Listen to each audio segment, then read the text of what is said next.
we saw Pastor Shane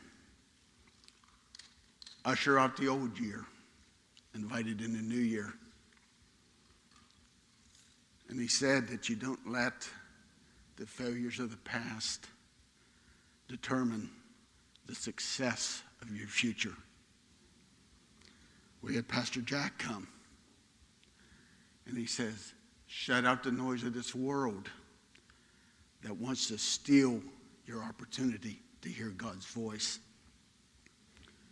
We had Brock come last week. He said, in each and every one, there burns a fire, a Holy Spirit fire, that we just need to just ramp up to the next level and let it burn. You're going to see a little bit of that or hear a little bit of that in what I'm going to say today, because it kind of runs through it.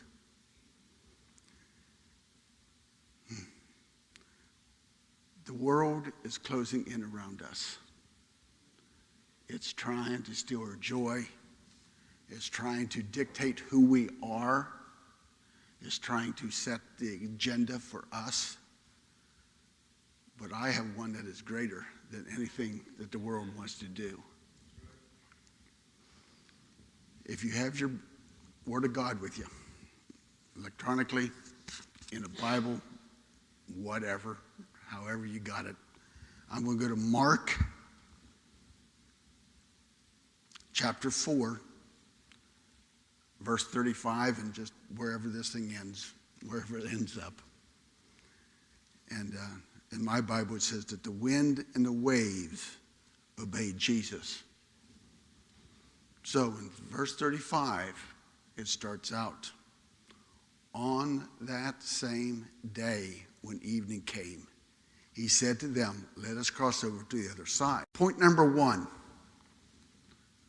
when Jesus says go, go. When he says go, go. On that same day, he said to them, let us cross over to the other side. He's saying, let's do it. I got 2 slides here. This is the amphitheater of where Christ was at that day, sitting in that boat, talking to that crowd. Because we have, just setting off of there, it's hills on one side, a nice little amphitheater on this side, and hills on this side, and you can literally go offshore about 40, 50 yards and talk. And what I remember is they had no microphones in that day. They didn't have a PA system.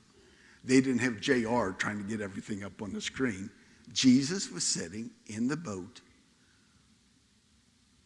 ministering to these people. And also down here, that is Capernaum. What you can see, all those white buildings way down, that's Capernaum. That is Jesus' hometown. This is what he based out of.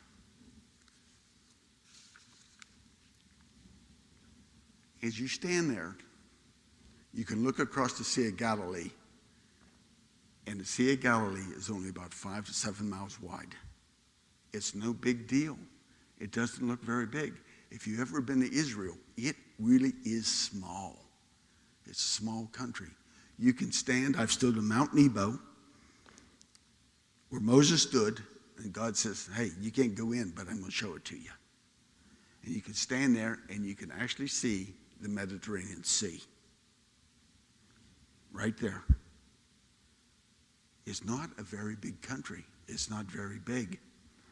But see, Jesus says, hey, we're going to go. He didn't give them an explanation. He said it's not up for discussion. We're not going to form a committee here and take a vote if we're going to go. I said, let's go. The multitudes have dispersed. It's late afternoon, okay? And Jesus says, pull the anchor, put up the sails, and let's get on about business.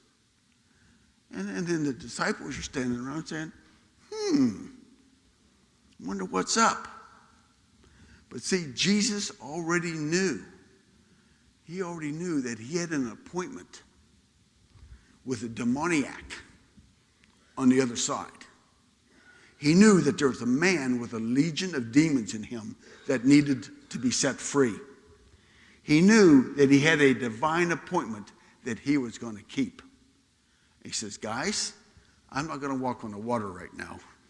We're going to get in the boat and we're going to go. When Jesus says, go, you go. Sometimes, as we're in this period, it says still small voice, the pulling of the heart. Sometimes it's you get the repeated, this happens, saying, you need to be here. A little bit later, somebody says, have you gone over to see that person?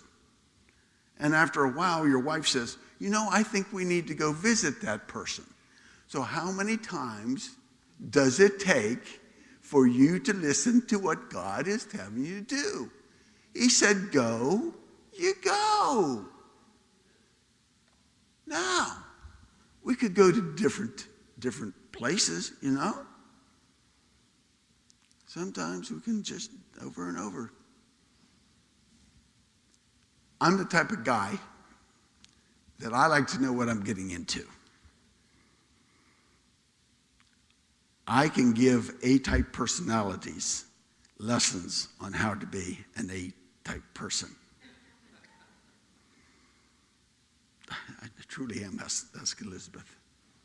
No, don't ask Elizabeth. So I like to know what's going on. I like to see what's going on.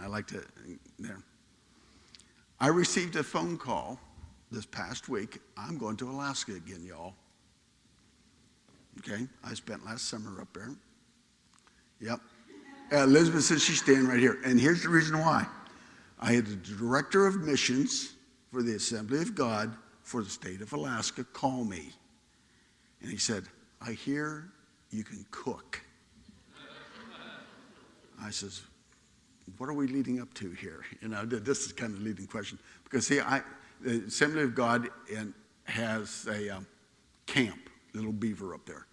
You think they're going to send me to a camp where they got flush toilets and running water No. He says, I got an opening outside of a little village called Emmock, E-M-M-O-C-K. It costs you $900 round trip from Anchorage to fly out there. Once you get to Emmock, they're going to put you in a river boat.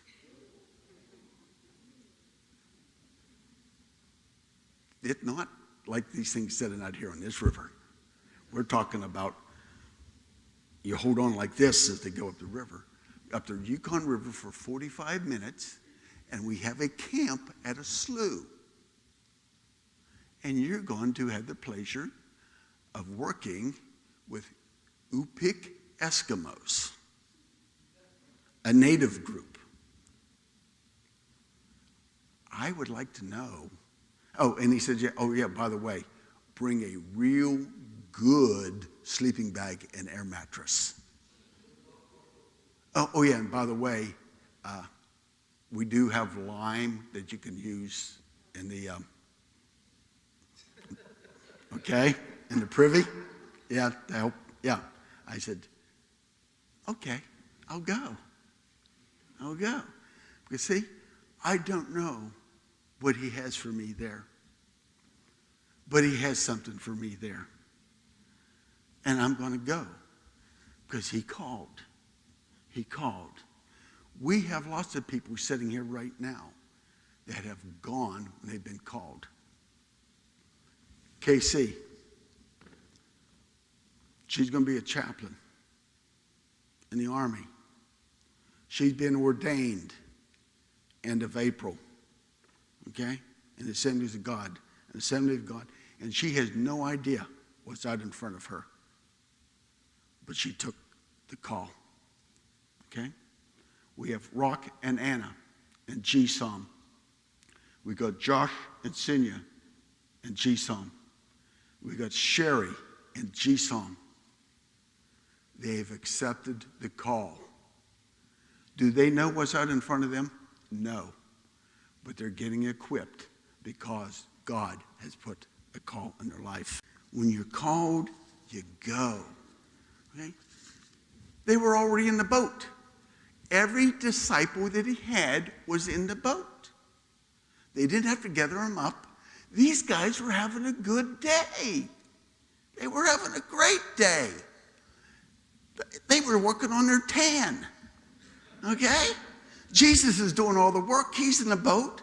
They don't have to worry about moving all the crowd around. Doesn't have to worry about breaking bread. Doesn't have to worry about doing fish.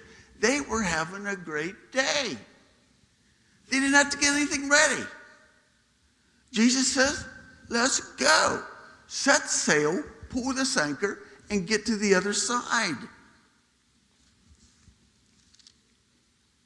Now they left the multitude.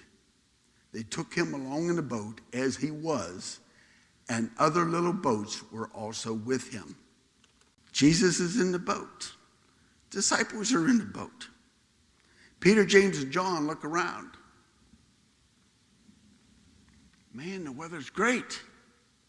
It's late afternoon. We still could get across there, and we can catch the evening special over there. I hear they got great fish. Okay? Doubting Thomas says, well, I'm not too sure about you three. Here, I'm going to go to the Capernaum Sun-Times, and I'm going to see what their weather forecast is. They have no mention of a storm. Let's go. They're having such a good time about it that they looked at Jesus and said, Jesus, why did you go take a nap? Just why don't you go down below and take a nap? Because we can handle this. We don't need you up here on deck. We got it under control. The paper doesn't lie. It says we have good weather. Us old salts and this old fisherman says, hey, not a cloud in the sky. Ain't nothing going to happen. Jesus, we don't need you at the helm anymore. We're going to put you down here, out of the way, but I know where you're at. I know where I can go get you if I need you, but you don't need at the helm of my boat right now. And I know that Jesus had to smile a little bit. And he said, if they only knew. If they only knew what was fixing to happen. They're leaving. They're all in one accord. They think they got it made. But point number 2. And a great windstorm arose, and the waves beat on the boat so that it was already filling. Things went bad in a hurry. Because things happen. Things happen. Things come in. And I tell you what, and they're normally not good. Because when these things happen, they cause great anxiety, they cause stress, and they cause fear. You know what those things are? Those are bear tracks. Hundreds of bear tracks. This was on a beach in Alaska this past summer. What normally happens when you see bear tracks? Yeah, you got it. They estimate that Kodiak has over 3,500 brown bears. I'm on the Zachar River. I got a man and his wife and 2 teenage kids. And there's a difference between, there's a bear and bear. This was the latter of the two. This guy, this guy was a 3-year-old bear. Okay? He's probably never seen a human before. And he come down the river to explain to me where my place was in the food chain. I had three options. I could pretend he wasn't there. Not going to work. I could have told the clients, you're on your own, and I could have lit out for the woods. That wasn't going to happen. Or then I could have faced my problem. I'm facing this bear. This picture is taken from a video that she shot. She's about 30 yards behind me. This bear's about from me to the flag in front of me. And that splash in front of him is where I got a rock that I bounced off of him. We got problems. Okay? You have problems in your life when you have to face the bear. Okay? You can say they don't exist, and that's not going to happen. Okay? You can believe what the world is telling you. Don't. Or you can face this thing. You can tell that that bear's staring at something. It's staring at me. A good thing about this is when this bear finally decided to leave and everybody decided to have lunch, Pastor. Okay. They said, Jim, you didn't cuss. I said, thank you. Okay? And she said, you didn't get excited. You didn't jump up and down. You just spoke to this bear. And she says, I have to know what language you were speaking.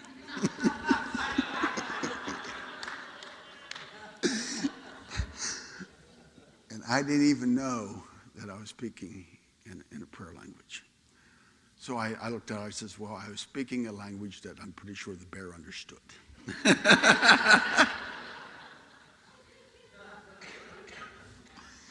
Okay. Suddenlies happen. Waves are coming into the boat. Waves are just pouring into this boat. Suddenlies happen. They happen into our lives.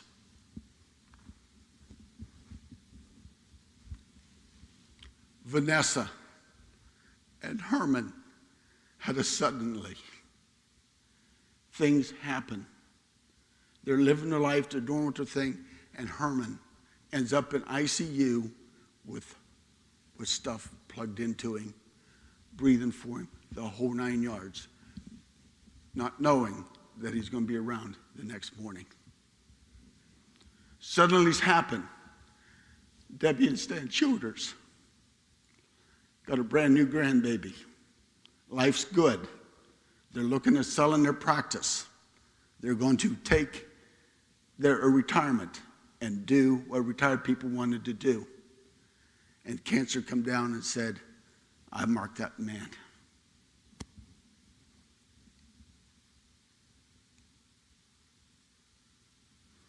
My wife. We sat in an office and they say, Mr. Smith, you have mantle cell lymphoma. You have 3 to 5 months to live. Suddenlies happen. Suddenlies happen. But I'll guarantee you what? Did these women pray and say, Lord, do something to my husband so I can have my faith strengthened? No, they didn't do that. Because see, suddenlies happen. But there's a common thread here. They could pretend that wasn't going on.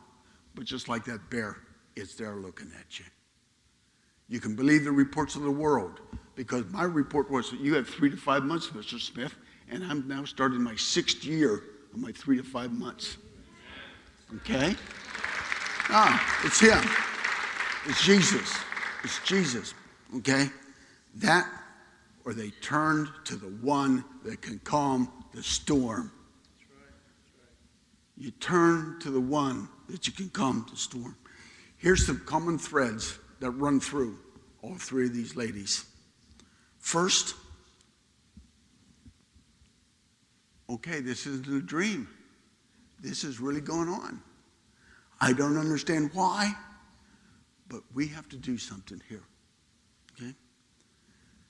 And I'll guarantee you that each and every one of these three ladies decided to fight for their husbands. Not today. Not today, you uncircumcised Philistine. You take your hands off of my husband. You do not have any right to my husband. You have to stay away from my husband. They're going to fight for him. After they said we're going to fight, they went to the phones, they went to the emails, they went to Facebooks and everything else they could, and they went to their support. They went to their brothers and sisters in Christ because, see, we don't have to fight this thing alone. When you do these suddenlies, you don't have to fight this thing alone. Raleigh, I had prayer men and women of God around this world that went to God praying for me. Same thing for Stan. Same thing for Herman. Okay? And you don't give up. You don't give up. When the doctor comes in and says, this ain't working. So, I know one that does work. His name is Jesus Christ. I know one that does work. They don't give up. And they thank the Lord for one more time. God, you showed up one more time. Because I tell you what, this year, they had their 13th wedding anniversary. They just had their 43rd wedding anniversary. Elizabeth and I just had her 47th wedding anniversary because he is faithful and he showed up one more time. He doesn't give up on you. He doesn't give up on you. When the waves are coming over the side of the boat, he hasn't given up. I don't know what the disciples thought they were going to do. They probably already threw everything overboard that they could throw overboard. They said everything. And they go to wake Jesus up. In their right mind, what did they think he was going to do? But they went to him.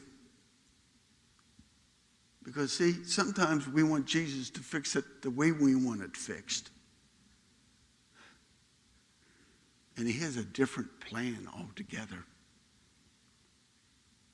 But he is in the fixing business. He's in the fixing business. Suddenly, they happen. There's no way around it. Young folks, there'll be suddenlies in your life. Because, see, I had that 3-year-old bear standing there looking at me wanting to eat my lunch. He was going to teach me a lesson. Because, see, he had his mama for the last 3 years running with him. She probably weighed about 600 pounds, and she handled all his fights for him. He didn't have to worry about anything. You have parents that will fight for you just as hard as that female brown bear would have fight for that cub. But one day, mama is not there no more. Who's your strength? Who are you going to go to help you out of your suddenlies? His name is Jesus. His name is Jesus. Third point. Goodbye, bear. He rebuked the wind and said to the sea, peace be still. Wind ceased, and it was a great calm. But in 41 they said, and they feared exceedingly and said to one another, who can this be? They had no idea how Jesus was going to fix it, but he fixed it. I believe when I read this that he had a reverent awe come over top of these men. They had something there because, see, they had already seen in Mark 2, Jesus Jesus forgave sins. So they knew that about him. Also, they had seen in 2:23 through 28 that Jesus said he was Lord of the Sabbath. They already knew that about him. But they didn't know that this man that they called Jesus could take a look at the wind and the waves and say, "You're done. Lay it down." Because they had seen things, they had heard things, but now what they had heard had been transferred to their eyes and their other senses. Because they were in a boat that was taking on water. They thought they were fixing to die. What manner of man is this that can speak to the elements and they have to behave him? Okay? They had no choice. Because see, he's the Word. They created the wind and the waves and the water. Who can this be? Even the sea obeys him. They remembered Psalms 65:7. Who stilled the roaring of the seas, the roaring of their waves, and the turmoil of the nations. This ties it all together. He stills what's going on. The world is in turmoil, but he has the power to take all the turmoil out of this world. Psalms 107, 23 through 25, and 28 and 29. This is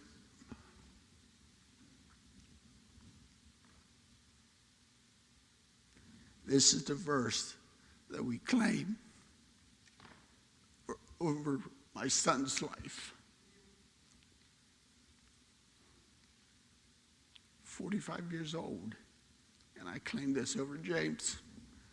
Someone out on the seas and ships, they were merchants on the mighty waters. They saw the works of the Lord and his wonderful deeds in the deep. For he spoke and stirred up a tempest that lifted high the waves. And 28 and 29. They cried out to the Lord in their trouble, and he brought them out of their distress. And he stilled the storm. And the waves are crushed. He will take care of what caused your problem, and he'll take care of the problem. He's the result giver. He's the one that stills the storms. And it becomes flat water.